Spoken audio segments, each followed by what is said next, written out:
ప్రసంగి 5వ అధ్యాయం 1వ వచనం. ఇందులో ఏమని రాసిందంటే, నీవు దేవుని మందిరమునకు పోవునప్పుడు నీ ప్రవర్తన జాగ్రత్తగా చూచుకొనుము. బుద్ధిహీనులు అర్పించినట్లుగా బలి అర్పించుట కంటే సమీపించి ఆలకించుట శ్రేష్టము. వారు తెలియకయే దుర్మార్గపు పనులు చేయుదురు. హల్లెలూయా. దేవ వాక్యం ద్వారా మీరు మాట్లాడమని యేసుక్రీస్తు నామమున అడుగుతున్నాను తండ్రి. ఆమేన్. హల్లెలూయా. ప్రసంగిలో చెప్తుడు దేవుడు ఏమని చెప్తున్నా అంటే, ఈరోజు మీరు అందరూ వచ్చిర్రు, దేవుని మందిరంకి వచ్చిర్రు, దేవుని సన్నిధికి వచ్చిర్రు. అలాగే దేవుడు ఏమంటుండు, నీవు దేవుని మందిరమునకు పోవునప్పుడు నీ ప్రవర్తన జాగ్రత్తగా చూసుకోవాలంట. మనం దేవుని మందిరంకి ఈరోజు వచ్చినాం, అలాగే మన జాగ్రత్తగా మన ప్రవర్తన చూసుకోవాలంట. ఎట్లా చూసుకోవాలంటే, బుద్ధిహీనులు అర్పించినట్లుగా బలి అర్పించుట కంటే సమీపించి ఆలకించుట శ్రేష్టము. హల్లెలూయా, హల్లెలూయా.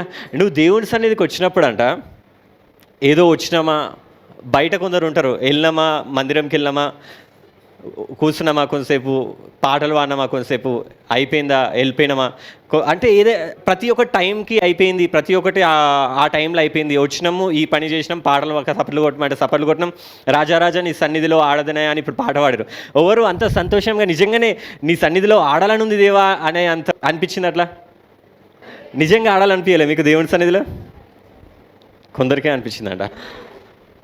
దేవుని సన్నిధికి వచ్చినప్పుడు అంట ఏది శ్రేష్టం అంట తెలుసా?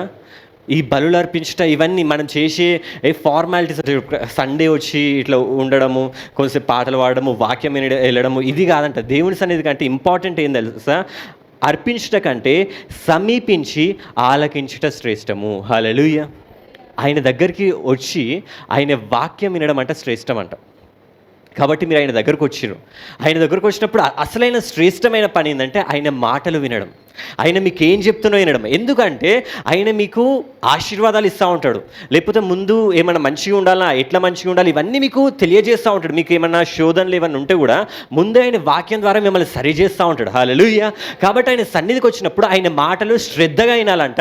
అది వినడమే శ్రేష్టం అంట. వచ్చినామా, కూర్చున్నామా, ఇట్లా మామూలుగా కొంచెం ఆ ఫార్మాలిటీలాగా ఏదో పద్ధతిలాగా వచ్చి కూర్చున్నామా, ఇది కాదు. పద్ధతిలాగా లోకమంతా వేస్తుంది, కానీ మనం అట్లా చేయొద్దు. మనం ఏం చేయాలంటే వచ్చి ఆయన మాటలు శ్రద్ధగా వినాలి. హల్లెలూయా. లాస్ట్ ఎందుకు చెప్తున్నా అంటే, ఎందుకు ఇదంతా చెప్తున్నా అంటే, దేవుడు ఏదైనా వాక్యం చెప్పినా, ఏదైనా ప్రవచనం వచ్చినా కానీ అది మన జీవితాలకు ఆధారమై ఉంటుంది. లాస్ట్ వీక్ రజనీకాంత్ ఏమని చెప్పిండంటే, ప్రవచనం వచ్చింది సాటర్డే రోజు, శనివారం రోజు, లాస్ట్ శనివారం రోజు, ఆదివారం ముందు వచ్చింది. ఏమని వచ్చిందంటే, మీ కాళ్ళల్లో నేను స్వస్థత ఇవ్వబోతున్నాను, మీ కాళ్ళకి ఏదైనా ప్రాబ్లం ఉంటే అది మంచిగా నేను చేస్తా అని ఇట్లాంటిది ప్రవచనం వచ్చింది. ప్రవచనం రాగానే ఆ రోజు అయిపోయింది, సాటర్డే అయిపోయింది. నెక్స్ట్ డే సండే ఏమైందంటే, ఆ రోజు మొత్తం నేను ఎక్కువ తిరిగినో ఏమో తెలియదు, కానీ ఆ నైట్ వచ్చే వారికి, నైట్ కూడా ఒక వర్క్లు ఉండే, మస్తు కాళ్ళు వస్తున్నాయి నాకు, మస్తు కాళ్ళు వస్తున్నాయి. నిలబడడానికి కూడా అయితే లేదు, కూర్చోబుద్ది అవుతుంది, కానీ అయినా పని చేయాలి.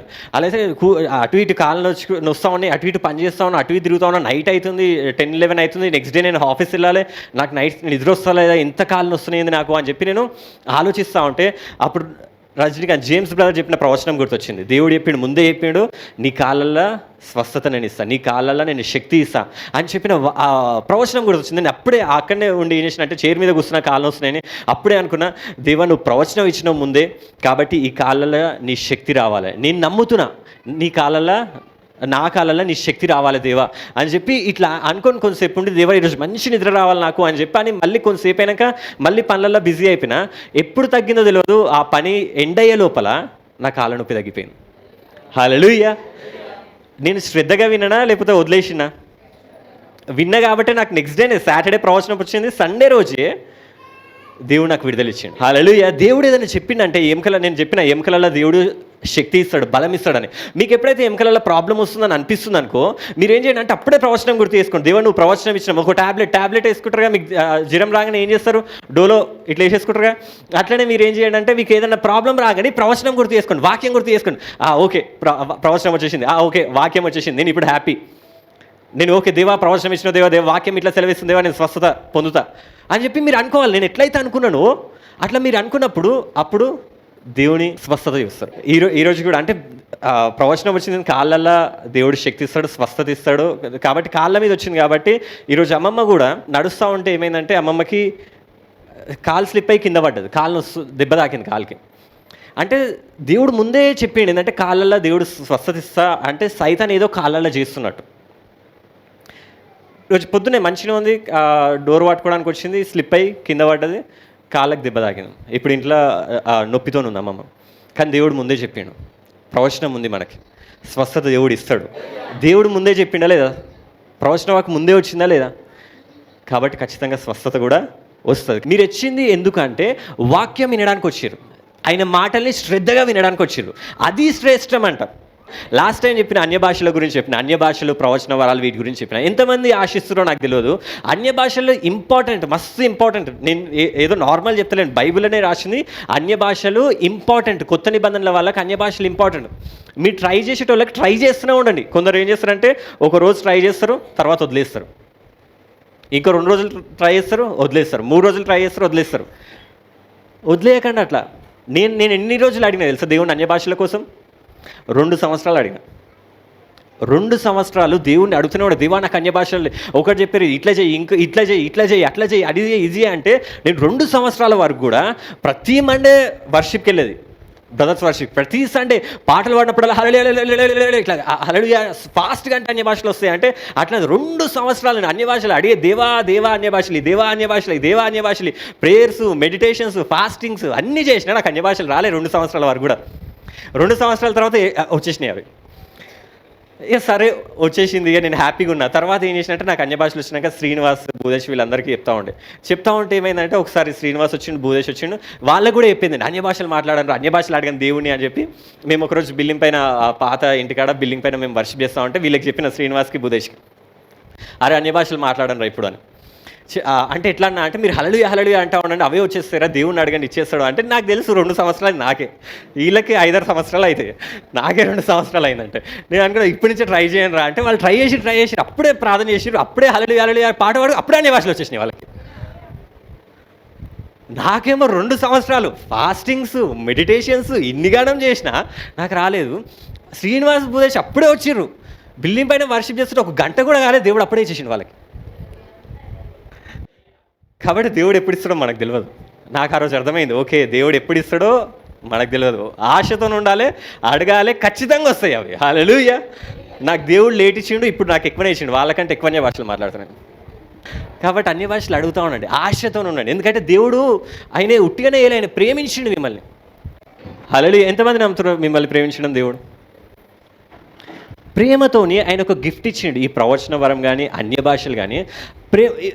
లాస్ట్ టైం కూడా చెప్పిన, అన్య భాషలు ఇవన్నీ రావాలంటే మనం ముఖ్యంగా ఏం పొందుకోవాలంటే, ఏం అర్థం చేసుకోవాలంటే ఆయన ప్రేమను అర్థం చేసుకోవాలి. ఆయన నేను ఎంత ప్రేమిస్తుండో నీకు తెలిసినప్పుడు అన్య భాషలు నువ్వు అంతే తొందరగా పొందుకుంటావు. ఎందుకంటే బైబిల్లో రాసింది, ఎఫెసీలకు రాసిన పత్రిక 3:15 నుంచి చూసుకుందాం ఒకసారి. క్రీస్తు మీ హృదయంలో విశ్వాసం ద్వారా నివసించినట్లుగాను తన మహిమైశ్వర్యము చెప్పున మీకు దయచేయవలననియు మీరు దేవుని సంపూర్ణత యందు పూర్ణులగునట్లుగా ప్రేమయందు వేరుపారి స్థిరపడి సమస్త పరిశుద్ధులతో కూడా దాని వెడల్పు, పొడుగు, లోతు ఎంతో గ్రహించుకొనుటకును జ్ఞానమునకు మించిన క్రీస్తు ప్రేమను తెలుసుకొనుటకును తగిన శక్తి గలవారు కావాలని ప్రార్థించుచున్నాను. హల్లెలూయా. పౌలు ఎఫెసీలకు రాసిన పత్రికల ఆయన ప్రార్థన చేస్తున్నట్టు ఎఫెసీల కోసం. ఏం ప్రార్థన చేస్తుండే? ఎఫెసీ సంఘాని కోసం ఒకటి ప్రార్థన చేస్తున్నా. ఆయన ఈ 3వ అధ్యాయంలో ఆ ప్రార్థన గురించి చెప్తున్నా. నేను ఎందుకు ప్రార్థన చేస్తున్నా మీకోసం అంటే, మీరు దేవుని ప్రేమయందు పూర్ణులు కావాలంట, ప్రేమయందు వేరుపారి స్థిరపడి సమస్త పరిశుద్ధులతో కూడా. హల్లెలూయా. దేవుని ప్రేమయందంట మీరే ఎఫెసీలకు రాసిన పత్రికలు అంటాడు, మీరేం కావాలంటే వేరుపారాలంట.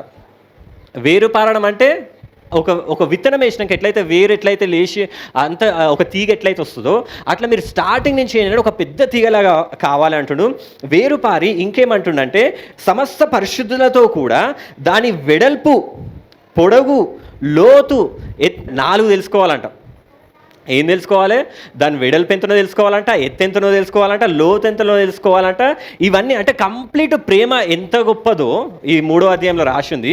బైబిల్లో పౌలు చెప్తుండే, ఏమని చెప్తుండే, మీ అందరికంటే ఏం తెలుసుకోవాలని పౌలు ఇష్టపడుతుందంటే దేవుని ప్రేమ ఎంత వెడల్పు ఉందో, ఎంత ఎత్తుందో, ఎంత లోతుందో మీ అందరికీ తెలవాలంటుండు. హల్లెలూయా.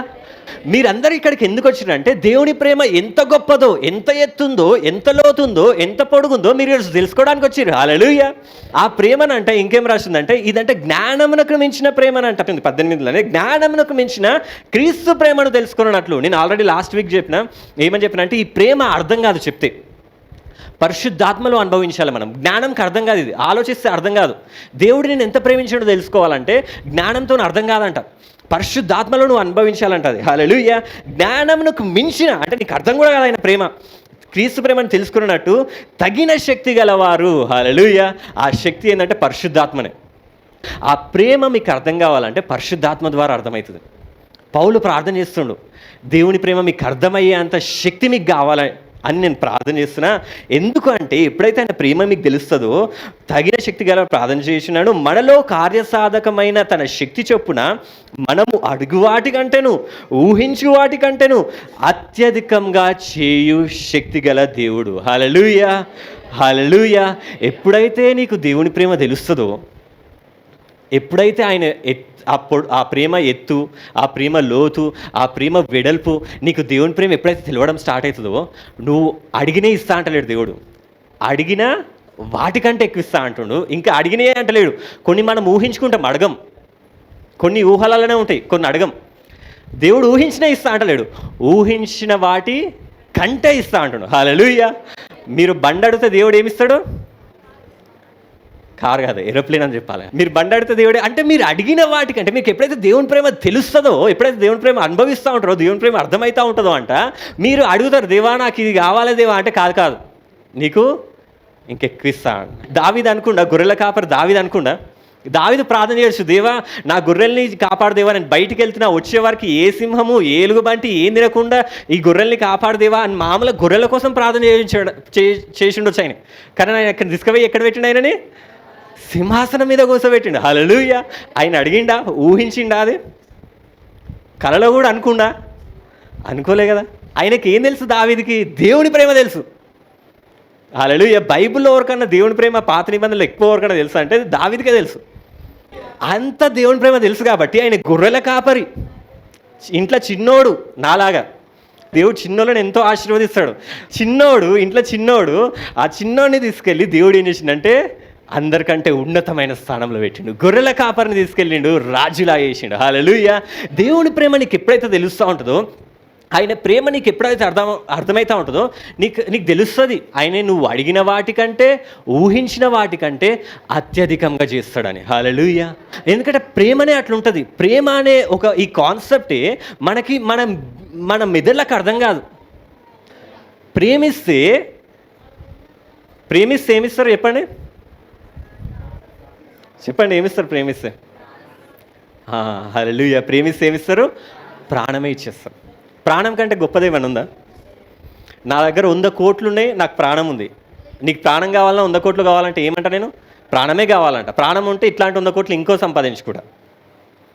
అదే నా ప్రాణమే ఇస్తున్నా అంటే అది ఎప్పుడు ఇవ్వగలుగుతాం తెలుసా? ప్రేమించినప్పుడే ఇవ్వగలుగుతాం.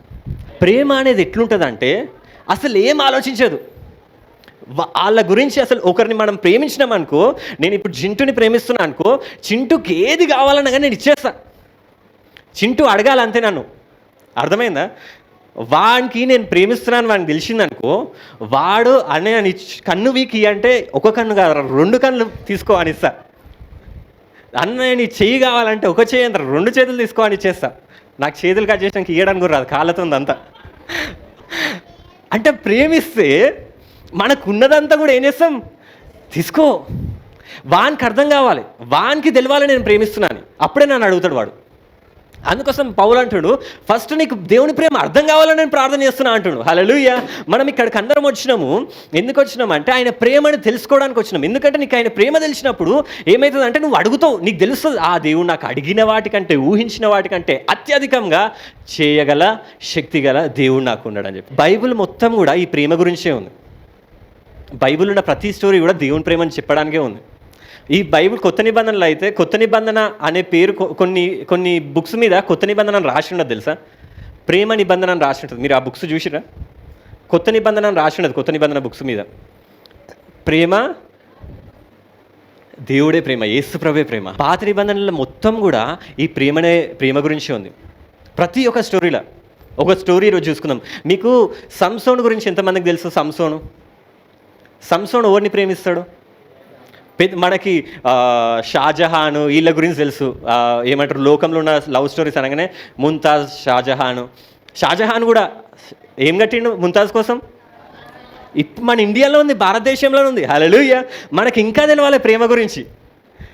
ఒక ఆమె కోసము అంత పెద్ద, ఆమె చచ్చిపోయినాక, ఆమె బతుకున్నాక కూడా కాదు. ప్రేమ ఎట్లాంటిది అంటే ఆమె చచ్చిపోయినాక ఆమె ఒక సమాధి ఎంత అద్భుతంగా కట్టిండు ప్రేమ కోసం. ప్రేమిస్తే అట్లా ఏదైనా చేసేస్తారు, వాళ్ళకు ఉన్నదంతా కూడా అట్లనే సంసోన్ డిలైలా స్టోరీలో కూడా సంసోను డిలైలా అని ఒక ఆమెని ప్రేమిస్తాడు. తెలియని వాళ్ళకి చెప్తున్నా, సంసోన్ ఎట్లా అంటాడు అంటే దేవుడు ఆయనకి ఎంత బలం ఇస్తాడంటే ఆయనంత బలం ఎవ్వరికి ఉండదు. ఆయన కండలు మస్తు ఉండొచ్చు, బాడీ మస్తు ఉండొచ్చు ఆయనకి, ఎందుకంటే ఆయనంత బలశూరుడు పుట్టలేదు ఎవ్వరు కూడా. మళ్ళీ ఒకసారి యుద్ధం అయితే, ఒకసారి ఆయన చంపడానికి కొందరు వస్తే దవడ ఎముక, గాడిద దవడ ఎముక ఉంటే ఫ్రెష్ అప్పుడే చచ్చిపోయిన గాడిద ఉంటే ఆ దవడ ఎముక వీకి 1000 మందిని చంపిండు. ఒక 5 మీదికి వస్తే తెలుస్తుంది కొట్లాట ఎట్లుంటుందో. 1000 మంది వస్తే వాళ్ళని చూసే ముందే చచ్చిపోతాం మనం. ఆయనకి అందరు కత్తులు పట్టుకొని వస్తాయి, ఈయన దవడ ఎముక పట్టుకోండు. మీ దవడలు కూడా ఏసునామంలో అట్లనే ఉపయోగించబడును గాక. దావీదు దవడ ఎముకతోని 1000 మందిని చంపిన, మీరు కూడా 1000 సైతాన్లను మీ దవడలతో చంపును గాక. అంటే ఏం చేయాలి? మీరు ఏం చేయాలి? నోటితోని వాటిని బంధించాలి. అలాగే ఆ దవడ ఎముక తీసుకొని, ఎంత గొప్ప శూరుడు అంటే ఆయన దవడ ఎముక తీసుకొని 1000 మందిని చంపేసినట్టు, అంత గొప్ప ఆయన, బలవంతుడు ఆయన. ఎట్లా అంటే ఆయన, మనకి దాహం అయితే ఏం చేస్తాం మనం? నీళ్ళు తెచ్చుకొని తాగుతాం. ఆయనకు దాహం అయితే, దేవా నాకు దాహం అయితే నీళ్ళు కావాలి అంటే భూమిలోకి వెళ్ళి నీళ్ళు ఇట్లా వచ్చేస్తాయి. ఆ నీళ్ళు ఉండే ఆయన ప్రార్థన చేయగానే నీళ్ళు అట్లా వచ్చేస్తాయి భూమిలోకి వెళ్ళి. అంత మనిషి అంటే అంత భక్తి, ఏమంటారు, అంత దేవునికి దగ్గర ఉండేటోడు, అంత భక్తిపరుడు, అంత బలవంతుడు, అంత శూరుడు, అంత బలమున్న ఆయన ఏం చేసిండంటే ఒక ఆమెను ప్రేమిస్తాడు. ఆ మోవర్ తెలుసా? డిలైలా. ఆ సంసోన్ ఏం చేస్తారంటే, ఆమె ఎక్కడ ఉంటుందంటే, ఆ జడ్జెస్లో వేసుకుందాం, న్యాయాధిపతుల స్టోరీ చదువుకుంటూనే వెళ్దాం మనం. న్యాయాధిపతులలో 16వ ఈ స్టోరీలో మనం యేసుప్రభుని చూడొచ్చు మనం.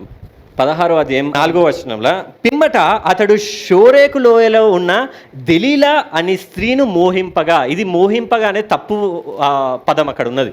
యాక్చువల్గా ఆహావ్ అని హీబ్రూలో రాసింది. ఇదేంటంటే ప్రేమించడం అని.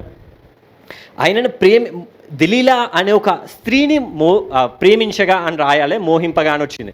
ఈ సంసోన్ ఏం చేసిందంటే, అంత బలవంతుడు ఏం చేసిందంటే, లోయలో ఉన్న ఒక లోయలో అంటే తక్కువ, ఆ లోయలో ఉన్న షోరేకు లోయలో ఉన్న ఒక దెలీలా అనే ఒక అమ్మాయిని ఏం చేసిందంటే ప్రేమించండి. ఈరోజు ఒక ప్రేమ కథ మీకు చెప్తున్నాను. లేదా ఈ సంసోన్ ఏం చేసిందంటే ఈ దెలీలా అనే ఒక అమ్మాయిని ప్రేమించి ఏం చేసిందంటే ఆమె దగ్గరికి వెళ్ళి ఆమెతో ఉన్నప్పుడు ఏమైందంటే, ఈ శత్రువులు ఉంటారు కదా, ఈయనకి ఇంత బలం ఉందేంది మా ఫిలిస్తీన్ శత్రువులు. అప్పుడు అలాగే ఫిలిస్తీన్లు ఏం చేసిండంటే, వాళ్ళకి అర్థమైంది ఏంటంటే ఈ సంసోను దెలీలా అనే ఒక అమ్మాయిని ప్రేమించిండు, లోయలో ఉన్న ఒక అమ్మాయిని ప్రేమించిండు అని చెప్పి ఏం చేస్తారంటే, ఆ ఫిలిస్తీన్లు వచ్చి సంసోన్ దగ్గరకు వచ్చి ఏం చేస్తారంటే, ఓ దెలీలా, నిన్ను ప్రేమిస్తుండు. ఆ దెలీలా దగ్గరకు వస్తారు. ఈ దెలీలా దగ్గరకు వచ్చి ఏమంటారంటే, ఓ దెలీలా, ఈ సంసోను నిన్ను ప్రేమిస్తుండు కదా, ఈ సంసోను బలంకున్న సీక్రెట్ ఏంది? ఈ సంసోన్కి ఇంత బలవంతుడు ఎట్లుండు? ఆ దవడ ఎముకతోని 1000 మందిని ఎట్లా చంపగలిగిండు? ఆ బలానికి ఉన్న సీక్రెట్ ఏంది? ఆయనను ఎట్లా చంపాలి చెప్పు మాకు అని చెప్పినప్పుడు, సంసోన్కి నిజంగానే ఒక సీక్రెట్ ఉంటుంది. ఏంటంటే, సంసోను జుట్టు ఉందా, ఆయన బలమంతా జుట్టులోనే ఉంటుంది. మనం కథలలో కూడా చదివినప్పుడు ఏముంటుంది, రాక్షసుని ప్రాణం ఏడుంటుందంట, చిలుకలో ఉంటుందని ఉంటుంది కదా. అట్లనే ఈ సంసోను బలమంతా ఏడుంటుందంటే ఈ జుట్టులో ఉంటుంది. ఆయన చిన్నప్పటి నుంచి కూడా జుట్టు కత్తిరించుకోలే, పెంచుకోడు, మొత్తం జడలు పెంచుకోడు, ఇంత జుట్టు పెంచుకోడు. ఆయన జుట్టు కట్ చేసినంటే ఆయన బలం పోతుంది. అట్లయితే ఈ దెలీలాని అడిగిరంట, ఓ దెలీలా, నువ్వు చెప్పు, సంసోనుకున్న బలం ఎక్కడుంది, నువ్వు కనుక్కో అని చెప్పి దెలీలాని అడిగితే, దెలీలా నాకేంది, సరే నేను అడుగుతా, నాకేంది అన్నప్పుడు వీళ్ళు ఏం చేస్తారంటే, ఈ ఫిలిస్తీన్లు ఏమంటారంటే, ఫిలిస్తీన్లు సర్దాలను ఆమె యుద్ధకు వచ్చి ఆమెతో, నీవు అతన్ని లాలన చేసి, ఎంత మంచి చెప్తున్నాడు, లాలన చేసి అతని గొప్ప బలము దేనిలోనున్నదో మేము ఎలాగో అతని గెలవవచ్చునో తెలుసుకొనము, మేము అతని బంధించి అతని గర్వమును అనుపుదుము, అప్పుడు మాలో ప్రతివాడును 1100 వెండి నాణములు నీకు ఇచ్చేదను. హల్లెలూయా. 1100 అంటే 1100 వెండి నాణములు అంట. దిలీలా దగ్గరకు వచ్చి అంటారు, ఆ సంసోను బలం, ఆ సంసోను సీక్రెట్ నువ్వు చెప్పినావు అంటే మళ్ళీ ఒక్కొక్కరు 1100 వెండి నాణములు నీకు ఇస్తా అనగానే దిలీలా ఏం చేస్తుంది తెలుసా? ఓకే అంటది. ఎందుకంటే బైబిల్లో రాసింది, ఈ సంసోను దిలీలాని ప్రేమించాడు, దిలీలా సంసోన్ని ప్రేమించలేదు. దేవుడు యేసు ప్రభు కూడా, మనం కూడా లోయలో పాపంలో ఉండేటోళ్ళం మనం. ఆయన శక్తివంతుడు, సర్వశక్తివంతుడు. ఈ సంసోను ఎట్లా శక్తివంతుడో ఆయన కూడా శక్తివంతుడు. ఆయన ఏం చేసిండంటే ఈ భూమి మీదకి వచ్చిండు. ఆ లోయలో ఉన్న సంసోను, దెలీలా దగ్గరికి సంసోను ఎట్లా వెళ్ళిండో, ఆ పరలోకంలో ఉన్న సర్వశక్తివంతుడు ఏం చేసిండంటే పాపులమైన దెలీలా లాంటి మన దగ్గరికి ఆ యేసు ప్రభు వచ్చిండంట. హల్లెలూయా. అప్పుడు ఏమన్నారంటే, ఈయనని ఎట్లా చంపాలి, సీక్రెట్ ఏంది అన్నప్పుడు ఈ దెలీలా అంటది, సంసోన్ దగ్గరికి వెళ్ళి కనుక్కుంటా అని చెప్పి ఫిలిస్తీన్లకు చెప్పి సంసోన్ దగ్గరికి వెళ్తుంది. ప్రేమతో మాట్లాడుతుంది. ఓ సంసోను, నా ముద్దు కన్నా, నా బంగారు కొండ, చెప్పు, నీ ఇంత బలం ఎట్లుంది నీకు? 1000 మందిని చంపినావు నువ్వు. ఇట్లా ఒక విషయం ఈమె మర్చిపోయింది ఏంటంటే, సంసోనికి ఒకసారి కొందరికి ఒక సంపద ఇవ్వాల్సి వస్తుంది. సంసోను ఇవ్వాల్సి వచ్చినప్పుడు ఆయన ఏం చేస్తాడంటే, ఒక రాత్రికి రాత్రి వెళ్ళి కొందరిని చంపేసి, శత్రువులను చంపేసి వాళ్ళ సంపదంతా తెచ్చుకొని వీళ్ళకి ఇచ్చేస్తాడు. అంటే సంసోనికి ఒకవేళ దెలీలా అడిగితే, నాకు ఆ 1100 వెండి నాణములు నాకు కావాలి సంసోను అంటే, సంసోన్ 1100 11,000 తీసుకొస్తా అని చెప్పి తీసుకొచ్చేగల శక్తి సంసోన్కు ఉంది. సంసోను శక్తివంతుడు. 1100 దెలీలా నీ కోసం, నా ప్రాణమే ఇస్తా దెలీలా నీకు. కానీ ఈమెకి తెలియలే సంసోన్ అంత ప్రేమిస్తున్నాడని. మనం కూడా లోకంలో ఎట్లుంటామంటే, దేవుడు నీకేమన్నా చేస్తానే నీ కోసం అని దేవుడు అంత మనల్ని ప్రేమిస్తామంటే మనం ఏం చేస్తుంది తెలుసా? దేవుడు నీ వల్ల కాదు, ఫిలిస్తీన్లు ఉన్నారు నా కోసం, లోకం ఉంది నా కోసం, లోకంలోకి వెళ్ళి నేను సంపాదించుకుంటా. దేవుడు ఏమంటాడు? నీ కోసం నేను ఏదన్నా ఇస్తాను, నా ప్రాణమే ఇస్తాను మాట ఇచ్చిండా, ప్రాణం ఇచ్చిండా దేవుడు? ఎంతమంది కోసం ప్రాణం ఇచ్చిండు దేవుడు? కొందరు లేపుతలే, డౌట్ ఉంది ఇంకా మీ అందరి కోసం. మళ్ళీ వచ్చి చచ్చిపోవాలని యేసు ప్రభు నిన్ను ప్రేమించిండా లేదా? ప్రేమ అర్థం కాకపోతే ఇట్లనే ఉంటుంది. నిజంగా పురుషులు ప్రేమిస్తే, అబ్బాయిలు ప్రేమిస్తే, భర్త ప్రేమిస్తే వానికి ఉన్నదంతా ఇచ్చేస్తాడు తెలుసా? భార్యలు, స్త్రీలు ఏం చేయాలంటే భర్త దగ్గరికి వెళ్ళి నాకు అది కొని, నాకు బంగారం కొని, నాకు ఇది కొని అడగద్దు. ఎప్పుడు అడుగు ఎప్పుడు అడగాలి తెలుసా? నాకు అది కావాలి, నాకు పట్ట గొలుసులు కావాలి, ఆ చీర కావాలి, ఈ పట్టు చీర కావాలి, ఇట్లాంటివి ఎప్పుడు అడగాలి తెలుసా? ఫస్ట్ వాడిని ప్రేమను పొందుకోవాలి. ఒకసారి వాడిని ప్రేమను పొందుకున్నట్టే వాడు నీకు తాజ్మహల్ కడతాడు. కట్టిండా లేదా షాజహాన్? ఉందా లేదా సాక్ష్యం? ఉందా లేదా? యేసు ప్రభు చచ్చిపోయిందా లేదా సిల్వల? సాక్ష్యం ఉందా లేదా? కానీ స్త్రీలు ఏం చేస్తారు అంటే, ఆ దెలీలాలాగా పైసలు పైసలు పైసలు పైసలు పైసలు కావాలి కాదు. ప్రేమ ఇచ్చిండనుకో, ఒకవేళ ప్రేమను నువ్వు పొందుకున్నావు అనుకో, ప్రేమను నువ్వు అర్థం చేసుకున్నావు అంటే నీకు సమస్తం నీదే. ఇక లేకపోతే అప్పు చేసిన తీసుకొస్తాడు. ఏది ఏమైనా కానీ మనం పాట పాడతాం, ఏది ఏమైనా కానీ నిన్ను స్తుతింతును అంటామా? ప్రేమించినవాడు ఏదేమైనా కానీ నీ కోసం ప్రపంచాన్ని అంతా జయిస్తా, నీకు కావాల్సింది నీ కాళ్ళం గట్ట పెడతా అంటారు. నిజంగా ప్రేమిస్తే, ప్రేమ అనేది ఎంత గొప్పదంటే, ఎంత బలమైనదంటే, ప్రేమించిన వాళ్ళ కోసం, అదే చెప్పిన చింటుగాని కోసం వానికి ఏదంటే నేను అది చేస్తా. అలాగే ప్రాణం కావాలన్నారా చింటు? కావాలంట, తర్వాత 100 సంవత్సరాల తర్వాత తీసుకో. అలాగే అంటే ప్రేమించిర్రు అనుకో ఏదన్నా ఇచ్చేస్తారు. దేవుడు ఎందుకు అడుగు వాటికంటే, ఊహించి వాటికంటే అత్యధికంగా ఎందుకు చేస్తాడు? నీకు ఆయన ప్రేమ అర్థమైతే, నీకు అర్థమవుతుంది, ఓకే ఆయన ఇచ్చేస్తాడులే, ఆయన ఇచ్చేస్తాడు నాకు. ఎందుకంటే ఆయన దృష్టిలో నేను గొప్పదాన్ని, ఆయన దృష్టిలో నేను ఎంతో విలువైన దాన్ని. హల్లెలూయా, హల్లెలూయా. ఈ దెలీలాకు అర్థం కాలే. మనకు కూడా ఈ లోకంలో ఉన్న మన దెలీలాకు కూడా అర్థమైతలేదు. మీరందరూ కూడా కొందరు దెలీలాలు ఉండొచ్చు. ఈ సంసోన్ గురించి అర్థమైతలేదు. సంసోన్ ఎంత శక్తివంతుడో మీకు అర్థమైతలేదు. ఈ యేసు ప్రభు నీ కోసం పరలోకం నుంచి కిందికి వచ్చిండు, నీకు అర్థమైతలేదు ఆయన ప్రేమ. ఇంకా ఫిలిస్తీన్లే నమ్ముకుంటున్నావు నువ్వు, ఫిలిస్తీన్ల పైసలే కావాలంటున్నావు నువ్వు. ఈ 1100 అంటున్నావు, దేవుడు 11 లక్షల వెండి నాణాలు కూడా ఇవ్వగలుగుతాడు నీకు అర్థమవుతలేదు. ఈ దెలీలాకు అర్థం కాలేదు. దెలీలా అడిగింది సంసోన్ని, ఓ బంగారు కొండ సంసోను చెప్పు నీ బలం ఏంటంటే సంసోన్కి అర్థమైపోయింది, ఓ నా సీక్రెట్ అడుగుతుంది, ఏదో ఉంది ఇంట్లో అని చెప్పి ఈమె జోక్ చేస్తుందా ఏం చేస్తుందని అబద్ధం చెప్తాడు. జుట్టు గురించి చెప్పాడు. ఫస్ట్ ఏం చెప్తాడు తెలుసా, నాకు సన్నపు నిరవంజి అంటే బాణాలు తయారు చేస్తారంట, నిరవంజి దాంతో నన్ను కట్టేసి, అబద్ధం చెప్తాడు ఫస్ట్, నిరవంజి వాటితో నన్ను కట్టేస్తే నా బలమంతా పోతుంది. అంటే ఆయన అనుకుంటాడు పొద్దున్న లేచే వారికి నిరవంజి అంతా కట్టేసి ఉంటుంది. సంసోన్ ఇట్లా అనగానే దిగిపోతుంది. అప్పుడు సంసోన్కి ఏం అర్థం కావాలి, అమ్మా ఒకవేళ నిజంగానే చెప్పుంటే నా జుట్టు పోయేది, నా బలం పోయేది, ఎంత పని చేసింది దెలీలా అని చెప్పి ఆమెను కొట్టాలనా? కాదు, ప్రేమ అన్నిటినీ క్షమించును కాబట్టి ఇది కూడా క్షమించేసిండు. సరే నా దెలీలానే కదా, నేను ప్రేమించిన దెలీలానే కదా అని చెప్పి వదిలేసిండు. తర్వాత ఏమైంది, మళ్ళీ అడిగింది, ఓ బంగారు కొండ చెప్పు సంసోను నన్ను ఎందుకు ఇట్లా చేస్తున్నావు అంటే మళ్ళీ అబద్ధమే చెప్తాడు. ఏమని చెప్తాడు, ఒక మంచి కొత్త తాళ్ళు, దేనికి యూజ్ చేసిన తాళ్ళు తీసుకొచ్చి నన్ను మొత్తం కట్టేసాయి, అప్పుడు నా బలమంతా పోతుంది. అంటే ఫిలిస్తీన్ల హెల్ప్ తీసుకొని కొత్త తాళ్ళు తీసుకురాగానే మొత్తం ఆయన అనుకున్నాక మొత్తం చుట్టేస్తుంది. పొద్దున్న లేచి ఇట్లా అనగా తాళ్ళనే ఎగిపోతాయి. తాళ్ళేందివి, అమ్మ దెలీలా ఎంత పని చేసినావు దెలీలా అని అనలేదు. మళ్ళీ ఆమెతో ప్రేమగానే ఉన్నాడు. మళ్ళీ మూడోసారి అట్లనే వేస్తుంది, ఓ సంసోను చెప్పు సంసోను ఏం చేయాలంటే నా జడల్లో అంటాడు. ఆయనకు జడ ఇష్టము, అల్లడం ఇష్టమేమో, జడ వేయడం చిన్నప్పటి నుంచి చేసుకోలే కదా, ఆ జడల్లో అనగానే ఆమె కష్టపడి జడంతా అల్లుతుంది. 3 సార్లు మోసం చేస్తుంది ఆమె. ఆ జడ మళ్ళీ అట్లనే తెంపుకొని వస్తాడు, మళ్ళీ ఆ బలం ఏడిపోదు. 3 సార్లు మోసపోయినాక ఎవరన్నా మళ్ళీ నమ్ముతారు ఆమెని? అయినా సంసోన్ నమ్మాడు.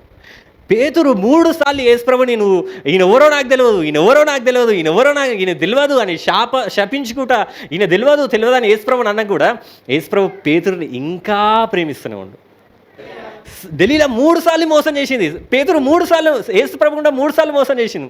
ఆ ఇస్కరేతు యూదా కూడా ఈమె ఎట్లయితే ఆ 1100 వెండి నాణాల కోసం సంసోన్ని అప్పచెప్తుందో, ఇస్కరేతు యూదా కూడా ఏం చేసిండు, ఆ 33 వెండి నాణాల కోసం 30 వెండి నాణాల కోసం ఏం చేసిండు, యేసుప్రభుని అమ్మేసిండు. అయినా యేసుప్రభుకి వాళ్ళంటే ఇష్టమే, పేతురు అంటే ఇష్టమే, ఇస్కరేతు యూదా అంటే ఇష్టమే.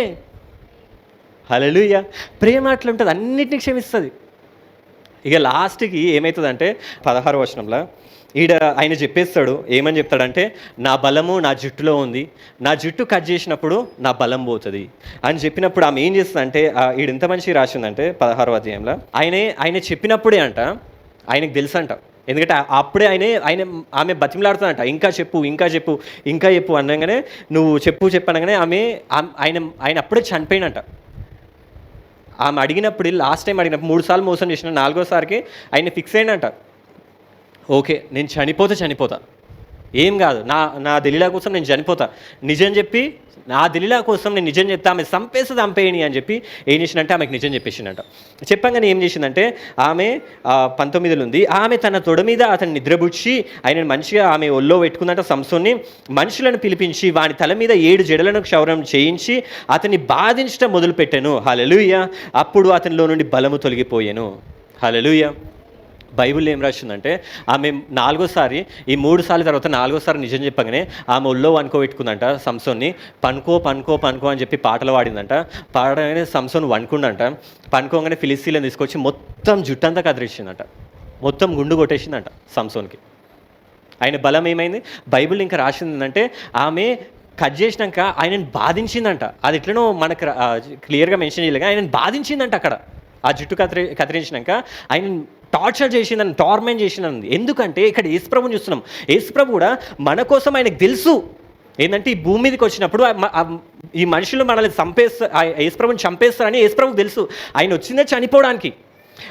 ఆయన కార్పెంటర్ పని, ఆ వుడ్ వర్క్ చేస్తూ ఉంటే, ఆ చెక్కల్ని కొడుతూ ఉంటే ఆయనకు తెలుసు ఏదో ఒక రోజు యేసుప్రభు కూడా ఆ చెక్కకి సిలువ వేయబడి చనిపోతాడని యేసుప్రభుకి అన్నీ తెలుసు. కానీ ఆయన ప్రేమించింది కాబట్టి ఆయనకైనా తనంతట తానే భూమి మీదకి వచ్చి పాపులందరినీ ప్రేమించి ఆయన సిలువలో చనిపోయింది మన కోసం. ఆయనకు అన్నీ తెలుసు, తెలియకుండా కాదు. సంసోను కూడా తెలుసు ఇది చెప్తే చనిపోతాడని, కానీ ఆయన ఫిక్స్ అయిపోయింది ఏంటంటే ఇది చెప్పకముందు ఆయన రాసింది, ఆయన ఆల్రెడీ ఫిక్స్ అయ్యిందంట చనిపోతాడు, చనిపోయిననే ఫిక్స్ అయిపోయిందంట. యేసుప్రభు కూడా ఈ భూమి మీదకి రాకముందే బైబిల్ ఇంకా రాసి భూమి పునాదులు వేయకముందుకే చనిపోవడానికి రెడీగా ఉండంట నీకోసం నా కోసం. హల్లెలూయా, హల్లెలూయా. నేను ఎంత ప్రేమించిండంటే నీ కోసం చనిపోతాడు, నువ్వు ఆయన సిలువలో ఎట్లా చనిపోతాడో ఆయనకు తెలిసి కూడా ఆయన వచ్చిండట. ఈ దెలీలా ఎట్లయితే అమ్మేసిందో మనం కూడా ఆయన అమ్మేసినాం. బాధించిందంట ఆయన పవర్ పోయే ముందు, ఆయన శక్తి పోయే ముందు మనం కూడా ఆయన సిలువలో బాధించినాం. ఆయనను బాధించి ఆయన సిలువకేసి కొట్టినాం, ఆయన సిలువలో చనిపోయాడు. ఈ సంసోను కూడా యేసుప్రభులాగానే చనిపోతాడు. ఆ సంసోను కూడా లాస్ట్గా ఏం చేస్తాడంటే ఆయన కళ్ళు వీకేస్తారు, పీకేసినాక ఆ ఫిలిస్తీన్ల శత్రువులందరూ పార్టీ చేసుకుంటూ ఉంటారు. ఒక దాంట్లో మొత్తము పార్టీ చేసుకుంటూ ఉంటే ఆయన ఏం చేస్తారంటే సంసోను ఆ పార్టీ చేసుకుంటున్న 2 పిల్లర్స్ ఏవైతే ఉంటాయో ఆ మొత్తం ఆ బిల్డింగ్ అంతా ఒక 2 పిల్లర్స్ మీద ఉంటాయి. ఆ పిల్లర్స్ దగ్గరికి వెళ్ళి ఆ 2 చేతులు ఆ పిల్లర్స్ మీద పెట్టి ప్రార్థన చేసి ఆ పిల్లర్స్ని దోషేస్తే అందరు చనిపోతారు. శత్రువులు అందరూ ఒకటేసారి చనిపోతారు. ఎక్క శత్రువు లేకుండా అందరూ ఒకటేసారి ఆ పిల్లర్స్ని తోసేయగానే అందరు చనిపోయారు. యేసుప్రభు కూడా సిలువలో చనిపోయినప్పుడు చేతులు చాచే చనిపోయాడు. ఆయన సిలువలో చనిపోయినప్పుడు మన శత్రువులందరూ కూడా అక్కడనే చనిపోయారు. సంసోనుకి తెలుసు చనిపోతాడని, ఆయన దెలీలాను ప్రేమించిండు కాబట్టి ఆయన చనిపోవడానికి కూడా సిద్ధపడ్డాడు. హల్లెలూయా. నీకు దేవుని ప్రేమ అర్థమైతే నీకు తెలుస్తుంది, దేవుడిని ఏది అడిగినా ఇస్తాడని తెలుస్తుంది. ఎందుకంటే ఆయన నేను ఎట్లా చూస్తుండంటే ఒక దివ్యమైన, ఒక ప్రియమైన, ఒక ప్రశస్తమైన దానిలాగా నేను చూస్తున్నాడు. ఒక వజ్రంని, ఒక ముత్యంని, ఒక బంగారంని ఎట్లయితే మనం చూస్తామో అట్లా మనల్ని చూస్తున్నట్ట. హల్లెలూయా. ఎందుకంటే ప్రేమ అనేది ఎట్లుంటుంది అంటే మన దృష్టిని మార్చేస్తుంది. మనం ఎవరినన్నా ప్రేమించినామనుకో మీకు అర్థమయ్యే ఉంటుంది. మీరు వంటలు వండేటోళ్ళు కూడా కుకింగ్ చేస్తున్నాను, ఎవరికైనా వంటలు వండడం ఇష్టం అనుకో, వండడమే ఇష్టం, కొందరికి వండడం మస్తు ఇష్టం ఉంటుంది. వండడం ఇష్టం ఉన్నోళ్ళు టమాటాను కానీ ఆ ఉల్లిగడ్డను కానీ ఎంత మంచిగా వస్తారు, వాళ్ళు వండేటప్పుడు ఎంత ప్రేమగా చేస్తారు. దాన్ని కొందరైతే చెఫ్స్ ఎట్లా చేస్తారు, దాన్ని ఇట్లా తిప్పుతారు, అట్లా తిప్పుతారు, దాన్ని ఇష్టంతో చేస్తారు. అదే ప్రేమ లేదనుకో, వండడం ఇష్టం లేదనుకో, ఏంది ఇదంతా నేను చేయాలి, వీనికోసం వండాలా, దానికోసం వండాలా, దీనికోసం వండాలా, ఏంది ఇదంతా ఏంది ఇదంతా అని చెప్పి ఏడుచుకుంటా. అదే ప్రేమిస్తే దృష్టే మారిపోతుంది. ఆ ఉల్లిగడ్డలు కోసినప్పుడు కన్నీళ్ళు రాకపోతే ఉల్లిగడ్డలు కావాల్సుకొని వస్తూ ఉంటారు, ఎందుకు వస్తుంది అని చెప్పి వస్తూ ఉంటారు, ఎందుకంటే ఉల్లిగడ్డలకు వస్తాం. అదే ప్రేమించినోడు ఆ ఏడుచుకుంటా కూడా మంచిగా పద్ధతిగా ప్రేమిస్తే అట్లా ఉంటుంది. బండి నడిపేటలో కొందరికి ప్రేమ ఉంటుంది. ప్రేమ వాళ్ళు 100 కిలోమీటర్ల రై రై రై అని వెళ్ళిపోతూ ఉంటారు. ప్రేమ దాన్ని లవ్ ఉంటే. అదే ప్రేమ లేకపోతే అమ్మ నడుములు వస్తుంది, ఎంత నేనే నడపాలా, అరే నువ్వు నడపచ్చు కదరా నేనే నడపాలా, ఈ సాకులన్నీ వస్తూ ఉంటాయి. ప్రేమిస్తే అలసట ఉండదు. ప్రేమించుకున్న వాళ్ళు ఒకరినొకరు చూసుకుంటే ఇట్లా ఎంతసేపు అని అట్లనే చూసుకుంటూ ఉంటారు. చూడరా చిండు. హల్లెలూయా. టైం తెలియదు వాళ్ళకి, ప్రపంచాన్ని మర్చిపోతారు. ప్రేమించిన వాళ్ళకి ఏంటంటే అద్భుతం అంతా వాడే, నాకున్న ప్రపంచంలో అద్భుతాలన్నీ కూడా వాడే. అంటే ప్రేమించిన వాళ్ళు ఎట్లా చూస్తారు, ఆ మొహంలో చందమామ ఒక అద్భుతం, తెలుసా కదా, చందమామ ఒక అద్భుతం, ఎంత అద్భుతం అది. కానీ ప్రేమించినాం అనుకో ఆ మొహంలో చందమామ కనపడుతుంది. అంటారా లేదా అబ్బాయిలు అమ్మాయిలను, చందమామలా ఉన్నవే నువ్వు, చందమామ కూడా అసూయ అంత ఉంటుందా, అంత ఉంటుందా నిజంగా? చందమామ అసూయపడే అంత అందమైనది నీ కళ్ళు అసలు గువ్వ కళ్ళు అసలు ఎంత మంచిగా ఉన్నాయి, నీ మాటలు తేనెలాగున్నాయి. నిజంగా ప్రేమించిన వాళ్ళకి అట్లనే అనిపిస్తుంది. నీ మాటలు తేనెలాగున్నాయి, నీ స్వరము కోయిల స్వరం, కోయిల ఇంట చచ్చిపోతుంది అది. నీ మాటలు ఎట్లున్నాయంట, నీ మాటలు, నీ స్వరం కోయిల స్వరం. ఎందుకంటే అద్భుతం అంతా, ప్రపంచంలో ఉన్న అద్భుతాలంతా ఇక్కడే చూస్తాం. మనకి ఏ అద్భుతం అవసరం లేదు, నీతోనుంటే స్వర్గం నాకు. నిజంగా ప్రేమ అట్లా చేస్తుంది. మనం పిల్లల్ని కూడా మన పిల్లలు వేరే పిల్లలకు చూసుకుంటే మన పిల్లలేమో అమ్మ ఎంత అందంగా ఉన్నవరా, ఎంత మంచిగా అంటారు. పక్కన వాళ్ళని అస్సలు ఓర్వం మనం. ఏం నేర్పించారు తల్లిదండ్రులు, మనం ఏం నేర్పియం. ఇక్కడ వేరేటోళ్ళు ఏం నేర్పించిండు, అల్లరి అట్లా చేస్తారా, మనోళ్ళు అల్లరి చేస్తే మంచిది, వేరేటోళ్ళు అల్లరి చేస్తే మంచిది. ఎందుకు ప్రేమ దృష్టిని మార్చేస్తుంది. ఒకసారి ఏమైందంటే నాకు చిన్నప్పుడు తెలుగులో ఒక స్టోరీ ఉంటుండే, వేటగాడు రాబందు అని. వేటగాడు ఈ చిన్నప్పుడు తెలుగు ఎవరికైనా వేటగాడు రాబందు స్టోరీ అంటే తెలుస్తుంది. వేటగాడు రాబందులు ఏమవుతుందంటే, ఒక వేటగాడు అడవికి వేట చేయడానికి వెళ్తూ ఉంటాడు. అలాగే ఒక రాబందు తల్లి రాబందు ఏం చేస్తుంది అంటే అట్లా వెళ్ళి కూడా వేటగాన్ని చూస్తుంది. చూసి వేటగాంతో అంటది, ఎక్కడికి వెళ్తున్నావు అంటే నేను అడవిలోకి వెళ్తున్నా, అడవిలోకి వెళ్ళి వేట చేయడానికి వెళ్తున్నా, పక్షులు ఏమైనా కనపడితే వాటిని చంపి తీసుకురావడానికి వెళ్తున్నా అంటే ఆ వేటగాడితో రాబందు అంటది, నువ్వు ఎవరినైనా చంపు కానీ నేను అడుగుతున్నా, నా మనవి ఒకటి ఉంది అంటే, ఏంది రాబందు అంటే అప్పుడు ఆ రాబందు అంటది, నా పిల్లలు 3 పిల్లలు ఉన్నారు ఆ అడవిలో, వాళ్ళని మాత్రం ఏం చేయకు వేటగాడా అంటే, అప్పుడు ఆ వేటగాడు అంటే సరే నువ్వు అడిగినావు కాబట్టి నీ కోసం చేస్తా, నీ పిల్లలు ఎట్లుంటారో నాకు ఎట్లా తెలుస్తుంది, నీ పిల్లల గురించి నాకు చెప్పు అనగానే, నా పిల్లల గురించి చెప్పాలా అని చెప్పి ఆమె చెప్తుంది, నా చిన్న రాబందు ఉంటుంది, ఎంత క్యూట్ ఉంటుంది, దాని చెంపలు ఇంత మంచిగా ఉంటాయి, దాని కళ్ళు ఇంత మంచిగా ఉంటుంది, ఆ కళ్ళని చూస్తేనే మనం ప్రేమలో పడిపోతాము, అది మాట్లాడితే ఇంత మంచిగా ఉంటుంది, జలప్రవాహాల్లా ఉంటాయి అని చెప్పి చిన్నదాని కోసం పోడుతుంది. తర్వాత పెద్ద రాబందు గురించి, నా పెద్ద కొడుకు రాబందు ఉంటుంది, ఆ రాబందు ఎంత మంచిగా ఉంటుంది, దాని కళ్ళు ఒక టీవీ లాగా ఉంటుంది, అది మాట్లాడుతూ ఒక మంచి అర్థంతో మాట్లాడుతుంది, అది ఇట్లా ఒక ఇంద్రధనస్సు చూసినట్టు దాని రెక్కలు విప్పితే ఇంద్రధనస్సు వచ్చినట్టు ఉంటుంది అని ఎంతో గొప్పగా రాబందు 3 పిల్లల గురించి చెప్తుంది. అరే ఇంత మంచి పిల్లలు అని పిల్లలు, సరే వీళ్ళని ఏం చేయని చెప్పి ఆ వేటగాడు వెళ్తాడు. వెళ్ళి అంత వేటాడి తీసుకొస్తూ ఉంటాడు. మళ్ళీ రాబందు ఎదురుగా వస్తుంది. రాబందు ఎదురుగానే రాబందు చూసేవారికి దీని పిల్లలు ఆ వేటగాడు వేట చేసి ఉంటాడు, ఆ వేటగాడు చంపేసి దాని పిల్లల్ని తెస్తూ ఉంటాడు.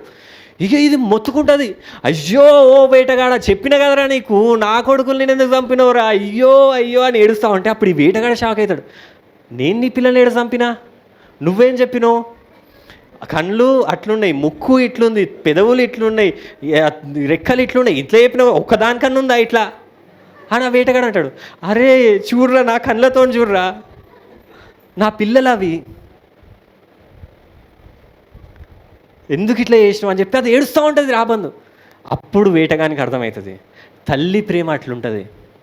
తల్లికి ఆ పిల్లలు ఎట్లున్నా కానీ, మెల్లికన్నున్నా కానీ, నడుముక్కున్నా కానీ, ఎట్లున్నా కానీ అందంగానే ఉంటారు.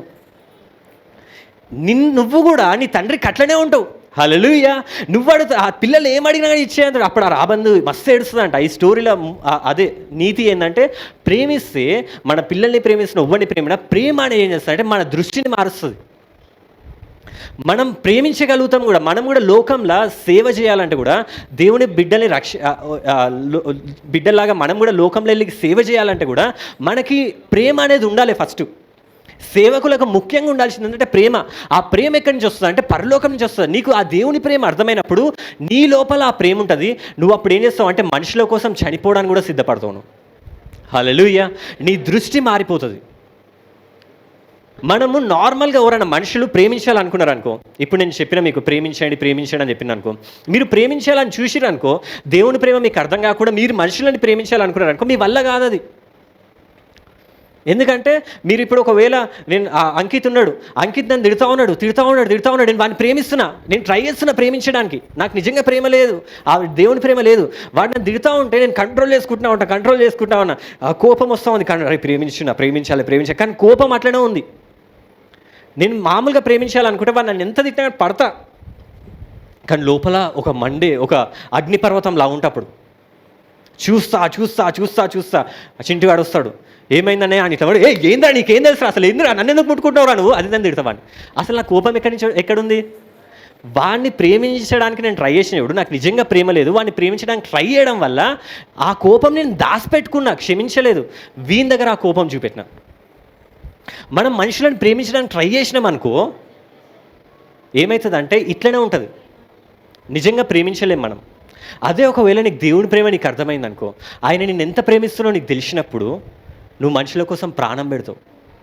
మనం స్వాతంత్ర సమరయోధుల గురించి ఉంటాం, గాంధీ తాత, నెహ్రూ, భగత్ సింగ్, ఇంకెవరెవరు ఉన్నారు చెప్పండి, బంటి బ్రదర్, ఇంకా ఎవరెవరున్నా చెప్పండి, సుభాష్ చంద్రబోస్, బంకింగ్ చంద్ర చటర్జీ, నెల్సన్ మండేలా వాళ్ళ దేశం కోసం ఫైట్ చేసిండు. వీళ్ళందరూ చేసిరు కదా, వీళ్ళందరూ ఎవరి కోసం చేసిరు తెలుసా? వాళ్ళ కోసమే చేసిరు. వాళ్ళ దేశం కోసం, వాళ్ళ ప్రజల కోసం, వాళ్ళ మతం కోసం, వాళ్ళ కులం కోసం, వాళ్ళ హక్కుల కోసం, ఎవరైతే స్వంతంగా వాళ్ళ కోసం చేసిరు అంటే వాళ్ళని మనం ఏమంటామంటే స్వతంత్ర యోధులు, పోరాటులు, శూరులు, వీరులు అంటాం.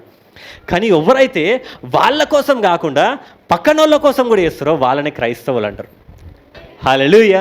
మీరు క్రైస్తవులు ఎప్పుడైతారంటే మీకోసం మీరు పోరాడినప్పుడు కాదు, మీ పొరుగు వారి కోసం. యేసుప్రభు ఏమన్నాడు? నిన్ను వాళ్ళే నువ్వు వేరేటోళ్ళు అందరు వాళ్ళ కోసం పోరాడిర్రు, వాళ్ళు పోరాడవారు శూరులు, వీరులు, స్వాతంత్ర సమరయోధులు వీళ్ళైతే, మీరు క్రైస్తవులు ఎప్పుడైతారంటే నిన్ను వాళ్ళే నీ పొరుగు వాడిని ప్రేమించినప్పుడు.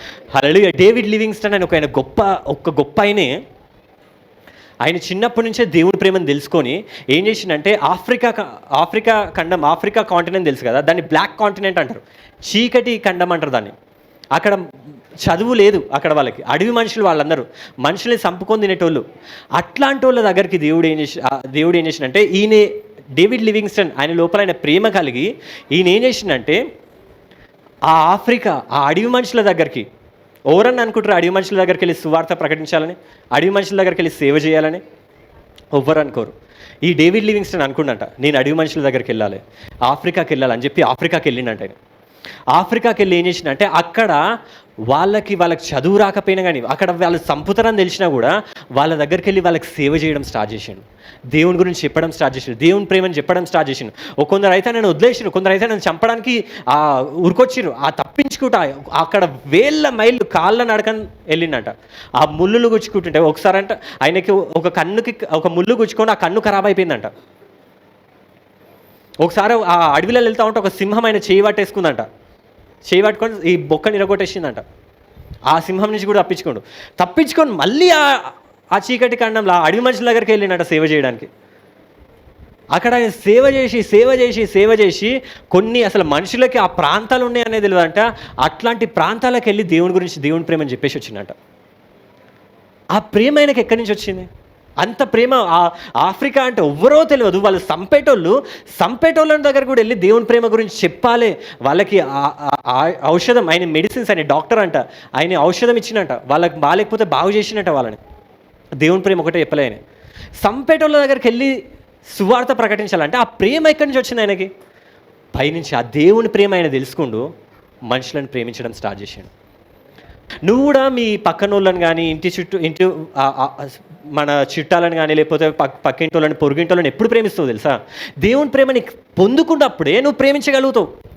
ప్రేమ అనేది నువ్వు అవతలకి మంచి, నీ లోపల ప్రేమ ఉన్నప్పుడంట నీకు కూడా ఆరోగ్యం, నీకు కూడా అది ఔషధమేనంట. డాక్టర్స్ ఒకసారి డిస్కవరీ చేసి ఏం చేసిరంటే ఎవరైతే ఎక్కువ ప్రేమతోని, ఎక్కువ మంచిగా దయాగుణంతో సంతోషంగా ఉన్నారో వాళ్ళ దగ్గర నుంచి ఉమ్ము తీసిరంట. కాటన్తో ఏం చేసిరంటే వాళ్ళ ఉమ్ము తీసిరంట. ఎవరైతే కోపంతో, అసూయతోని, ద్వేషంతో ఉన్నారంటే వాళ్ళ ఉమ్ము తీసిరంట. వీళ్ళ ఉమ్ము తీసి పెట్టిరంట. మైక్రోస్కోప్లో పెట్టి చూస్తే ఈ ఉమ్ముకేమో ఒక రోగంని మంచి చేయగలే ఔషధంగా ఈ ఉమ్ము మారుతుందంట. ఎప్పుడైతే నువ్వు ప్రేమ నీ లోపల ఉంటుందో నీ ఉమ్ము అంటే నీ లోపల ఉన్న వాటర్ కూడా నీకు ఆరోగ్యం కలగజేస్తూ ఉంటుంది. ఎప్పుడైతే నువ్వు ద్వేషంగా ఉంటావో ఆ ఉమ్మే పాయిజన్ లాగా తయారైపోతుందంట. నువ్వు ఒకరి మీద పగ, ద్వేషము, అరే ఇది వేస్ట్ది, ఇడు వేస్ట్ కాడు, అట్లాంటిదని నువ్వు ఎప్పుడు ద్వేషం పెట్టుకున్నావు అనుకో, అది అవతలకి ఏం చేస్తావు లేదు కానీ నీ వాటర్, నీ లోపల ఉన్న సలైవా, నీ లోపల ఉన్న ఉమ్మే నీకు విషంలాగా మారుతుందంట. అదే నువ్వు అవతలని ప్రేమించడం స్టార్ట్ చేసినావు అనుకో, నీ సలైవా అంటే నీ వాటర్, నీ ఉమ్మే నీకు ఔషధంగా మారుతుందంట. అందుకోసం యేసుప్రభువు అంటాడు, ప్రేమించండి, నిన్ను వాళ్ళే నీ పొరుగువాడిని ప్రేమించండి. ప్రేమ మొత్తం అన్నిటిని మార్చేస్తుంది. ఆ డేవిడ్ లివింగ్స్టన్ అంత సేవ చేసి ఆయన భార్య కూడా చనిపోతుంది. ఆయన బ్రిటన్ దేశంలో ఉండేటోడు, ఆ భార్య కూడా చచ్చిపోతుంది. అయినా వెళ్ళి ఆ సేవ అట్లనే చేస్తూ ఉంటాడు. ఒకరోజు ఆయన చనిపోతాడు. చనిపోయినప్పుడు ఆఫ్రికా అంతా మారుతుంది. ఆఫ్రికాలో దేవుని సేవ ఎంతో గొప్పగా జరుగుతుంది. దేవుని ప్రేమ ఎంతోమందికి తెలుస్తుంది. ఆయన చచ్చిపోయినప్పుడు కొందరు వచ్చి ఆయన శవంని తీసుకుపోతా అంటారు. ఆయన బాడీ ఇచ్చేసేయండి, మేము బ్రిటన్ మా దేశానికి తీసుకెళ్ళిపోతాం అంటే ఆ అడవి మనుషులు ఏమంటారు తెలుసా? ఆయన శివంని మీరు తీసుకెళ్ళిపోండి, కానీ ఆయన గుండెని మాత్రం మాకు ఇచ్చేసేయండి అంటారు. ఆ గుండె ఎంతో ప్రేమను మాకు చూపెట్టింది, ఆ గుండె ఇక్కడ ఉండాలి అని చెప్పి ఆ గుండెని మాత్రం తీసుకొని ఆఫ్రికాలో ఒక చెట్టు కింద పాతి పెట్టారు. ఆయన బాడీని మాత్రం బ్రిటన్కి తీసుకెళ్ళారు, ఆయన గుండెని మాత్రం ఆఫ్రికాలో. అడవి మనుషులు వాళ్ళకి ఏం తెలియదు, చంపడం, తినడం, నరకడం ఇట్లాంటి తెలిసిన వాళ్ళకి డేవిడ్ లివింగ్స్టన్ దేవుని ప్రేమ తెలుసుకొని ఆ ప్రేమను చూపెడితే వాళ్ళు మారిర్రు. హల్లెలూయా. భారతదేశానికి ఎట్లొచ్చింది సువార్త? ఎక్కడో మిషనరీస్ ఇక్కడికి వచ్చారు. బీహార్లో, నేపాల్లో కొందరు ఏం చేసినారంటే దేవుని సేవ చెప్తుంటే వాళ్ళ పిల్లల్ని, వాళ్ళ భర్తని అందరిని ఎవరైతే సేవ చెప్తుండ్రో వాళ్ళని అక్కడనే కార్లనే తగలబెట్టేసిర్రు, చంపేసిర్రు. వీళ్ళు చచ్చిపోయారని తెలిసినాక వేరే మిషనరీస్ ఏం చేసిరు అంటే అక్కడికే వెళ్ళి నేను సేవ చేస్తా అని అక్కడికే వచ్చిరు మళ్ళీ. హల్లెలూయా. ఎక్కడి నుంచి వచ్చింది ఈ ప్రేమంతా? అక్కడి నుంచి వచ్చింది. ఒకసారి ఏమైందంటే ఇట్లనే మిషనరీకి ఒక ఆయన వెళ్ళిందంట, వెళ్ళి ఆయన చనిపోయిందంట. ఆ అడవి మనుషులు చంపేసిరంట ఆయనని. చంపగానే ఆ న్యూస్ భార్యకు తెలిసిందంట. ఇగో నీ భర్త సేవకి వెళ్ళింది కదా, అక్కడ ఆయనను చంపేసిర్రు, ఆయన బాడీని తీసుకొస్తున్నామంటే సరే తీసుకురండి అని చెప్పి ఆమె ఆ భర్తను పాతిపెట్టిందంట. పాతిపెట్టి ఆమె ఏం చేసిందంటే ఆమె రెడీ అయిపోయిందంట. ఎందుకు ఏడికి వెళ్తున్నావు అంటే నా భర్తను ఎవరైతే చంపిర్రో వాళ్ళకి నేను వెళ్ళి మళ్ళీ సువార్త చెప్తా అన్నదంట. హల్లెలూయా. నా భర్త చెప్పుకుంటా ఆగిపోయిండేమో, నా భర్త చేయాల్సింది నేను కంప్లీట్ చేసి వస్తా అని వెళ్ళిందంట. భర్తను చంపేసిర్రు ఆల్రెడీ, వాళ్ళ మీద కోపం ఉండాలి, వాళ్ళని శపించాలి, వాళ్ళ నాశనం అవ్వాలి, అది ఇది అనాలి. ఈ ప్రేమ ఎక్కడి నుంచి వస్తుంది? అసలు వాళ్ళు ఎవరో కూడా తెలియదు, అడవి మనుషులు వాళ్ళు. ఈ ప్రేమ అంతా ఎక్కడి నుంచి వస్తుంది తెలుసా? నీకు దేవుని ప్రేమ ఎప్పుడైతే అర్థమవుతుందో, ఆయన నిన్ను ఎట్లయితే ప్రేమించినా నీకు అర్థమవుతుందో, ఆయన నీ కోసం ప్రాణం పెట్టినా నీకు ఎప్పుడు అర్థమవుతుందో, అప్పుడు నువ్వేం చేస్తావు తెలుసా? నువ్వు ఒకరినొకరిని ప్రేమిస్తూ ఉంటావు. 1 యోహాను 4వ అధ్యాయంలో అదే ఉంటుంది, 19వ వచనంలో. మనము ప్రేమించుచున్నాము ఎందుకంటే మొదట ఆయన మనల్ని ప్రేమించిండు కాబట్టి ప్రేమించండి. ఏం చేయండి మీరందరూ? ఎట్లా ప్రేమించాలి? ఎవరు ప్రేమ కావాలి మీకు? దేవుని ప్రేమ మీకు వచ్చినప్పుడు ఏమవుతుందంటే మీరు ప్రేమించడం స్టార్ట్ చేస్తారు. నేను లాస్ట్ టైం కూడా చెప్పిన, ఎవరన్నా మీరు బయటికి వెళ్ళినప్పుడు ఎవరన్నా పైసలు అడగడానికి వచ్చారనుకో, రోడ్ల మీద అడగడానికి వస్తారు కదా, మీ దగ్గర ఉన్నది ఇవ్వండి.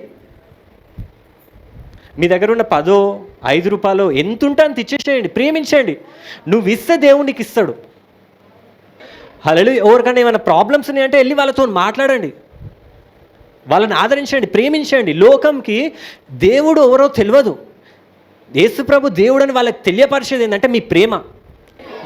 ప్రేమిస్తారా లేదా? మీరు ప్రేమించాలంటే మీకు ఏం కావాలి? ఫస్ట్ ఎవరు అర్థం కావాలి? ఆ ప్రేమ అర్థం చేసుకోండి. ఆయన నీ కోసం ప్రాణం పెట్టిండు, ఏదన్నా చేయగలుగుతాడు ఆయన నీ కోసం. నువ్వు అడుగు వాటికంటే, ఊహించు వాటికంటే అత్యధికంగా ఇచ్చిండు గాక. ఈ రోజు నుంచి నువ్వు ప్రార్థన చేసినప్పుడల్లా దేవుని దగ్గర ఆయన సన్నిధిలోకి వచ్చినప్పుడు ఒక మాటను, దేవా నువ్వు నన్ను ప్రేమిస్తున్నావు దేవా, నీ ప్రేమను బట్టి నేను ఇది అడుగుతున్నాను. నువ్వు అడుగు వాటికంటే, ఊహించు వాటికంటే ఎక్కువిచ్చే దేవుడవు కదా. నేను అడుగుతున్నా, నీ ప్రేమను నాకు తెలియపరచు దేవా, నాకు ఈ సమస్య ఉంది తీసేదేవా అని చెప్పి నువ్వు అడిగినప్పుడు ఏమవుతుందంటే దేవుని ప్రేమ నీకు అర్థమయ్యి నువ్వు నమ్మకం నీకు వస్తుంది, దేవుడు ఖచ్చితంగా చేస్తాడని. హల్లెలూయా. ఎవరైతే విశ్వాసం పొందుతారో అకార్డింగ్ టు దిర్ ఫెయిత్, అంటే విశ్వాసం చెప్పినా అది వాళ్ళకి జరుగుతుంది. కాబట్టి ప్రేమించడం స్టార్ట్ చేయండి. ఈ రోజు నుంచి దేవుని ప్రేమ తెలుసుకోండి. దేవుని ప్రేమ మీకు అర్థం కాదు, మామూలుగా ఇట్లా వాక్యం చెప్తే ఈ వాక్యం చెప్తానో లేకపోతే మీరు ఏదో స్టోరీస్ వింటానో ఇట్లా దేవుని ప్రేమ అర్థం కాదు. పరిశుద్ధాత్మ ద్వారానే మీకు దేవుని ప్రేమ అర్థమవుతుంది. కాబట్టి ఫస్ట్ ఏం చేయాలంటే అన్య భాషలు పొందకూడదు. దేవా నాకు అన్య భాషలు దయచేయి, దేవా నీ పరిశుద్ధాత్మ నడిపింపు నాకు దయచేయి, పరిశుద్ధాత్మ తోడు నాకు దయచేయి అని చెప్పి దేవుణ్ణి అడుగుతూ ఉండండి. హల్లెలూయా. ప్రేమిస్తారా లేదా మీరందరూ? ప్రేమించడానికి రెడీ ఉండరా? దేవుడు మీ హృదయాల్ని మార్చును గాక. ఆయన రాకడ వచ్చే వరకు ఆయన సేవ చేయండి. డేవిడ్ లివింగ్స్టన్ కొన్ని వేల మైళ్ళు అడవిలో నడిచిండట. మీరు కొంచెం దూరం నడవలేరా? కొన్ని కిలోమీటర్లు నడవలేరా? ప్రేమ ఉందనుకో మీరు ఎంత దూరం అన్న వెళ్తారు. ప్రేమ ఉందనుకో ఎట్లా నిద్రను కూడా వదిలేసుకుంటారు. నిద్ర, ఆకలి అన్నీ పక్కన పెట్టి ప్రేమించిన వాళ్ళ కోసం వెళ్తారు. ఆ ప్రేమ మీ అందరికి వచ్చిన గాక. పరిశుద్ధాత్మ వల్ల మీరు ఒకరినొకరు ప్రేమించుకున్నాను గాక. దేవుల్లో ఇంకా బలపడండి. ప్రేమలో ప్రేమ అంటేనే దేవుడు అంటేనే బైబిల్ రాసింది, దేవుడు ప్రేమయ్య ఉన్నాడు, ప్రేమ స్వరూపి అయి ఉన్నాడు. God is love. హల్లెలూయా. ఆయనే ఉన్నాడంటే ప్రేమ ఖచ్చితంగా ఉన్నట్టు. ఆయన లేడు అంటే ప్రేమ లేదు. నాకు దేవుడు నాతో ఉన్నాడు కానీ ప్రేమ నాకు లేదంటే దేవుడు నీతో లేనట్టు. దేవుడు ఎక్కడైతే ఉంటాడో అక్కడ ప్రేమ ఉన్నట్టే. ప్రేమ ఎక్కడైతే ఉన్నదో అక్కడ దేవుడు ఉన్నట్టే. మనమందరము ప్రేమించగలుగుతాం, కొంచెమే ప్రేమించగలుగుతాం. మనకు తెలిసిన ప్రేమ కూడా ఎంత అంటే ఒక సముద్రంలో ఒక నీటి చుక్క అంతనే తెలుసు దేవుని ప్రేమ. ఇంకా సముద్రం అంత ఉంది మనం తెలుసుకోవాల్సింది. అది నాకు తెలుసు, దేవుని ప్రేమ నాకు తెలుసు, నాకు తెలుసు, అంత తెలుసు. దేవుడు నా కోసం వచ్చింది చనిపోయిండు అంతే. తెలుసు బ్రదర్. ఏం మళ్ళీ చెప్పింది ఎన్నిసార్లు చెప్తారు బ్రదర్ మీరు? ఆయన వచ్చిండు చనిపోయిండు, తెలుసు గుడ్ ఫ్రైడే చేస్తలేమా? మాటల వరకే ఉంది ప్రేమ. లోపల అర్థమవుతుంది ఆయన ఎంత ప్రేమించడం. అసాధ్యమైన ఆయన సాధ్యం చేసాడు. దేవుడు పరిశుద్ధుడు, ఆయననే పరిశుద్ధుడు. పాపం ఆయన దగ్గరికే రాదు. అట్లాంటి ఆయన సిలువలో పాపిగా మారిండు, పాపంగా మారిండనుంది. అది అసాధ్యము. పరిశుద్ధుడు పాపంగా మారడం ఏంది? పాపమే ఆయన దగ్గరికి రాదు. అంత పరిశుద్ధుడు అయిన దేవుడు పాపంగా ఎట్లా మారిండు? ఆయన జీవం అని రాసింది బైబిల్లో. నేనే జీవమును నేనే మార్గంలో ఆయననే చెప్తాడు. జీవమే ఆయనే, మరణమైన దగ్గరికే రాదు. అట్లాంటి జీవం గల దేవుడు ఎట్లా మరణించిండు? అసాధ్యం ఇది. ప్రేమ అసాధ్యమైనది సాధ్యంగా చేస్తుంది. హల్లెలూయా. ఆయననే వెలుగు, కానీ ఆయన పాతాళంలోకి వెళ్ళిండు, చీకటిలోకి వెళ్ళిండు. హల్లెలూయా. ఇది అసాధ్యం. ఇదంతా జీవము మరణించడం ఏంది? జీవం అంటేనే జీవము. జీవం మరణించడం ఏంది? జీవం మరణించింది సిలువలో. పరిశుద్ధత పాపంగా మారింది సిలువలో. ఇది నీకు అర్థం కాదు, చెప్పినా కానీ నాకే అర్థం కాదు. స్తుతించడం కూడా వస్తలేదు మీకు. హల్లెలూయా అనండి. దేవుడు అంత ప్రేమించి సిలువలా చూపెడితే అంత ప్రేమని మీరు హల్లెలూయా అనలేకపోతుర్రా? ఎంత దౌర్భాగ్యము. హల్లెలూయా. అయినా అంటలేరు. హల్లెలూయా. దేవుడు మీకు చెప్తున్నా, ఆయన ప్రేమ ఉంటే చాలు, మీకు ఏం అవసరం లేదు. దేవా నువ్వు ఉంటే చాలు దేవా, నాకేం అవసరం లేదు దేవా. నువ్వు లేకపోతే ఏమి ప్రేమించిన వాళ్ళు తెలుసా, ప్రేమించిన వాళ్ళు వెళ్ళిపోయారు అనుకో, ఇక వాళ్ళు చచ్చిపోతారు. నువ్వు లేకపోతే నేను బతకలేను. అయినుంటే దేవుడు ఉంటే ఎట్లాంటి మార్గమైనా, ఎన్ని శ్రమలైనా కానీ, మనం చూస్తాం స్టోరీస్ ఉంటాం. రాజులు ఒక పేదింటి అమ్మాయిని ప్రేమించి రాజ్యం వదిలేసుకొని వచ్చిర్రు. రాణులు పేదింటి అబ్బాయిని ప్రేమించి రాజ్యం వదిలేసుకొని వచ్చారు. ప్రేమ వల్ల ఇది సాధ్యమైంది. హల్లెలూయా. అసాధ్యమైనది సాధ్యమైంది. హల్లెలూయా. మీ జీవితంలో కూడా అసాధ్యమైనది సాధ్యం అవును గాక. ప్రేమ వల్ల ఇది జరుగును గాక. హల్లెలూయా. హల్లెలూయా. ఏదో వచ్చినామా కూర్చున్నామా ఇది కాదు. ఆయన ప్రేమ నీకు ఎంత తెలిస్తే అంత అసాధ్యమైనది చేస్తాం. ఆయనకి అసలు చనిపోవాల్సిన అవసరం లేదు నీకోసం. ఆయన ఆల్రెడీ పరిశుద్ధుడు, మహిమోన్నతుడు, సర్వోన్నతుడు. అన్నీ ఆయనకు ఉన్నాయి. ఆయన నీ కోసం ఎందుకు వచ్చిండో, ఆయన నా కోసం ఎందుకు వచ్చిండో, ఆయన సిలువలో ఎందుకు బలి అయిండో అది నాకు ఎప్పటికీ అర్థం కాదు. మన జ్ఞానంకి మించిన ప్రేమ అది. హల్లెలూయా. నిన్నెంతో ప్రేమిస్తున్నా. ఆయన లోకంలో నిన్ను నువ్వు కూడా అంత ప్రేమించుకోలేవు, ఆయన నేను అంత ప్రేమిస్తాను. దేవుని దృష్టికి నేను అద్దంలో చూసుకుంటే నా మొహం ఆగమాగం కనపడుతుంది, నా జుట్టు ఆగం వెళ్ళినట్టు, నా కళ్ళలో ఆగమాగం ఉన్నట్టు అనిపిస్తుంది. కానీ దేవుడు నన్ను చూసినప్పుడు, పరలోకంలో నన్ను దేవుడు ఇప్పుడు చూస్తుంటే, నేను ఆయన వాక్యం చెప్తుంటే దేవుడు నన్ను చూస్తూ ఉంటే దేవునికి హాయ్ చెప్తున్నాను. ఎంత అద్భుతంగా కనపడుతుంది తెలుసా నేను, ఎంత ప్రియమైన బిడ్డలాగా కనపడుతుంది తెలుసా నేను. నన్ను చూసి ఆయన మురిసిపోతూ ఉంటాడు. నన్నే కాదు నిన్ను చూసి కూడా మురిసిపోతూ ఉంటాడు. కానీ అది నువ్వు నమ్మవు అంతే. హల్లెలూయా. నమ్మినోళ్ళు వాళ్ళు అడిగిన దానికంటే అధికంగా, ఊహించిన దానికంటే అత్యధికంగా పొందుకోడు. హల్లెలూయా. ఆయన ప్రేమలో ఉండు. ఈ వారమంతా ఆయన ప్రేమని అడుగుతూ ఉండు దేవుని. ఇతరులను ప్రేమించు, నిన్ను వాళ్ళని పొరుగు వాడిని ప్రేమించును. ఇచ్చిన వాక్యం దేవుడు దీవించును గాక. ఆమేన్.